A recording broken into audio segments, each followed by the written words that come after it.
అందరికీ praise lord. ఈ ఉదయకాల సమయం దేవునికి ఇస్తున్న వాగ్దానము యోబు గ్రంథము 8వ అధ్యాయము 22వ వచనం. అయితే ఇంకను ఆయన నీకు నోటి నిండా నవ్వు కలుగజేయును, ప్రహర్షముతో నీ పెదవులను నింపును. ఇక్కడ యోబు వచ్చి దేవుణ్ణి ప్రశ్నిస్తున్నాడు.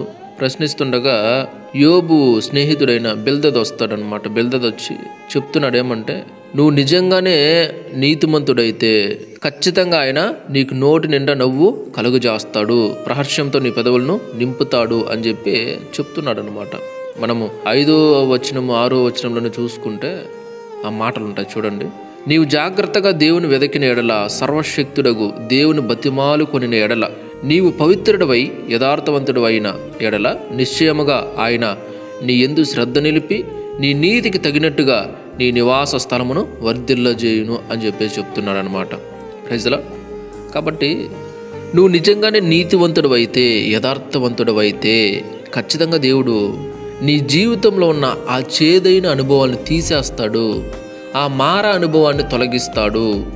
ఆయన నీకు నోటి నిండా నవ్వు కలుగజేస్తాడు, ప్రహర్షముతో నీ పెదవులను నింపుతాడు అని వాక్యం చెప్తుందన్నమాట. కాబట్టి ఈ వాక్యం వింటున్న ప్రతి ఒక్కరు కూడా ఆలోచించండి. మీ జీవితాల్లో కూడా ఇలాంటి పరిస్థితులు ఎదురయ్యాయేమో. దేవునికి వ్యతిరేకంగా ఉన్నారా? విరుద్ధంగా ఉన్నారా? దేవుణ్ణి ప్రశ్నిస్తున్నారా? ఎందుకు నా బ్రతికి ఇట్లా అయిపోయింది, ఎందుకు ఇట్లా చేసినావు, నేనేం చేశానని, ఏ అన్యాయం చేశానని పొరపాటును కూడా దేవునికి ఎదురు తిరగద్దండి. ఎందుకంటే దేవుని విషయమై ఆయన ఏం చేసినా కూడా మన మేలుకే చేస్తాడు కానీ కీడుకు చెయ్యడు. దేవుడు పొరపాటును కూడా మనకు కీడు చేసేవాడు కాడు. కాబట్టి దేవుణ్ణి ప్రశ్నించే అంత పరిశుద్ధులం మనం కాదు, అంత గొప్పవారు మనం కాదు. నిజంలో ఒకవేళ పరిస్థితులు బట్టి నాకు అన్యాయం జరిగింది, దేవుడు నాకు అన్యాయం చేశానని నీకు అనిపిస్తే అదే మాటను తీసుకెళ్ళి దేవుని ముందర పెట్టు. ప్రభువా, నాకు అన్యాయం జరిగిందని అనిపిస్తుంది, నువ్వు అన్యాయం చేసావని నాకు అనిపిస్తుంది, కాబట్టి నాకెందుకు అన్యాయం చేశావు, అసలు ఇది నిజమేనా, లేకపోతే నేను నా బుద్ధి చెడిపోయింది కాబట్టి ఇట్లా అనుకుంటాను, నిజము, నాకు దయచేసి నాకు సహాయం చేయండి, తెలియజేయండి అయ్యా, దయవుంచి నేను మాట్లాడిన దాంట్లో తప్పు ఉంటే మన్నించి నాకు తెలియజేయండి అని అడుగు. ఖచ్చితంగా దేవుడు నీకు చూపిస్తాడు. నువ్వు చేసిన పొరపాటు ఏదో, నువ్వు చేసిన తప్పు ఏదో, నువ్వు మిస్టేక్ ఏదో ఖచ్చితంగా చూపిస్తాడు. అప్పుడు నీకు సౌండ్ ఉండదు. Praise the Lord. కాబట్టి దేవుడు ఎప్పుడు అన్యాయం చేయడు. ఆయన నీతి న్యాయములను ఆయన సింహాసనాలకు ఆధారంగా చేసుకున్నాడు దేవుడు. కాబట్టి పొరపాటును కూడా ఆయన నీతిని తప్పడు, న్యాయమును తప్పడు. Praise the Lord. కాబట్టి చూడండి, ఇక్కడ యోబు కూడా ఒకప్పుడు సంతోషంగా ఉండేవాడు, ఒకప్పుడు ఆనందంగా ఉండేవాడు. తర్వాత ఎందుకు ఈ పరిస్థితి తెచ్చుకున్నాడు, ఎందుకు ఇలాంటి పరిస్థితి వచ్చిందంటే, యోబులో కూడా దేవునికి విరుద్ధమైన ఒక చిన్న లోపం ఏదో ఉంది. ఆ లోపాన్ని సరిచేసే స్థితిలో యోబుకి దేవుడు కొన్ని పరిస్థితుల్ని అనుమతించాడు. అప్పుడు దేవుడిని ప్రశ్నిస్తున్నాడు. చూడండి, ఎందుకు ఇలా చేసావు, నేనేం చేస్తున్నాను, ఎట్లా చేస్తావు నువ్వు, అసలుకి నేను ఎంత పరిశుద్ధంగా ఉన్నాను, ఎంత గొప్పగా జీవించినాను అని చెప్పేసి ఇలా దేవుని ప్రశ్నిస్తున్నాడు. Praise the lord. ఆ సమయంలో ఆయన సంతోషంగా లేడు, మనశ్శాంతిగా లేడు, నెమ్మది లేదు, సమాధానం లేదు. కాబట్టి అందుకు బిల్దద్ వచ్చి చెప్తున్నాడు అనమాట, నువ్వు నీతిమంతుడైతే, యథార్థవంతుడైతే ఖచ్చితంగా దేవుడు నీకు నీ నోటి నిండా నవ్వు కలుగు చేస్తాడు, ప్రహర్షంతో నీ పెదవులు నింపుతాడు. నువ్వెందుకు టెన్షన్ పడుతున్నావు, దేవుణ్ణి ఎందుకు ప్రశ్నిస్తున్నావు? తప్పులుంటే ఒప్పుకో, క్షమాపణ కోరు. ప్రభువా, నా తప్పులు ఉన్నాయి, పాపాలు ఉన్నాయి, క్షమించయ్యా, మీ రక్తంతో నన్ను కడగండి అయ్యా అని అడుగు. దేవుని ప్రశ్నించడం ఏంది అసలుకి? అసలు దేవుణ్ణి నువ్వు ఎలా ప్రశ్నిస్తున్నావు అని అడుగుతున్నాడు అనమాట. కాబట్టి ఒకవేళ మీ జీవితంలో సమాధానం లేదేమో, నెమ్మది లేదేమో, సంతోషం లేదేమో, ఆనందం లేదేమో, దేవుణ్ణి ప్రశ్నించద్దు. ప్రభువా, నా తప్పులుంటే, నా పాపాలుంటే క్షమించండి అయ్యా అని నీ తప్పులను, పాపాలను బట్టి పశ్చాత్తాపడి ఆయన పాదాలు పట్టుకో, కన్నీటితో ఆయన పాదాలను కడుగు. ఖచ్చితంగా ఆయన నీ నోటి నిండా నవ్వు కలుగజేస్తాడు, ప్రహర్షంతో నీ పెదవులను నింపుతాడు ఖచ్చితంగా. Praise the Lord. కాబట్టి ఈ సమయంలో ప్రతి ఒక్కరు కూడా ఆలోచించండి.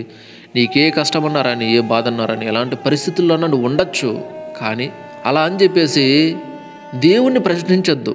నాకు నువ్వు అన్యాయం చేసావు, నాకు అలా చేసావు, ఇలా చేసావు అనద్దు. దేవుడు నీకు కీడు చేయడు, నీకు అన్ని మేలే చేస్తాడు.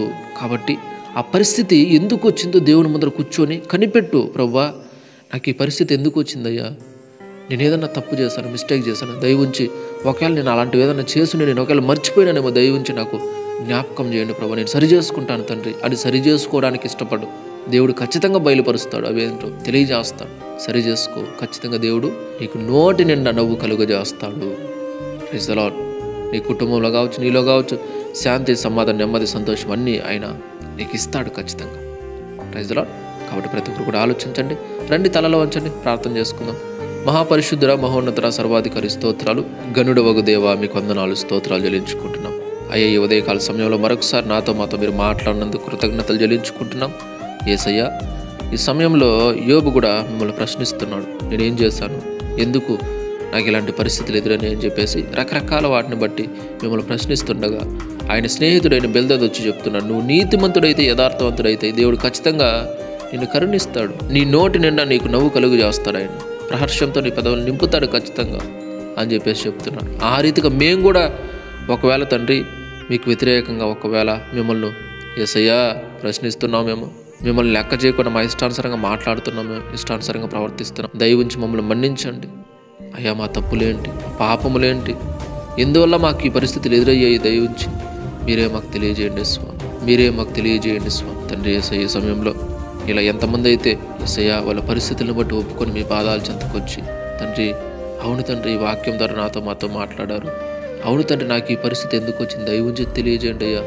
నా తప్పులు పొరపాట్ల వల్ల అయితే నేను సరి చేసుకుంటాను ప్రభు, నాకు తెలియజేయండి ఏంటో అని చెప్పేసి ఎంతమంది అడుగుతున్నారు, పశ్చాత్తాపడుతున్నారు, మీ పాదాలు పట్టుకుంటున్నారు. వారందరి జీవితంలో మీరు కార్యం చేసి, వారి తప్పు లేదో వారికి తెలియజేసి, వారు వాటిని ఒప్పుకొని విడిచిపెట్టి మీ రక్తంలో కడగబడి నేను ప్రభా వారి నోటి నిండగా నవ్వు మీరు కలుగజేసే రీతిగా కార్యం చేస్తాం. మీకు వందనాలు చెల్లించుకుంటూ సహాయం చేయమని, తోడుగా ఉండమని, కృపనందించమని, ఈ వాక్యం ఎంతమంది అయితే చూస్తున్నారో, వింటున్నారో, షేర్ చేస్తున్నారో పేరు పేరున అందరినీ జ్ఞాపకం చేసుకోమని మీకే వందనాలు, స్తోత్రాలు చెల్లించుకుంటూ యేసయ్య పరిశుద్ధ నామములో ప్రార్థించి, స్తుతించి, ఘనపరిచి సమస్తము మీ పాదాల చెంతబెట్టి వేడుకుంటున్నాము తండ్రి. ఆమేన్. దేవుడు మీ అందరిని దీవించి ఆశీర్వదించును గాక. ఆమేన్.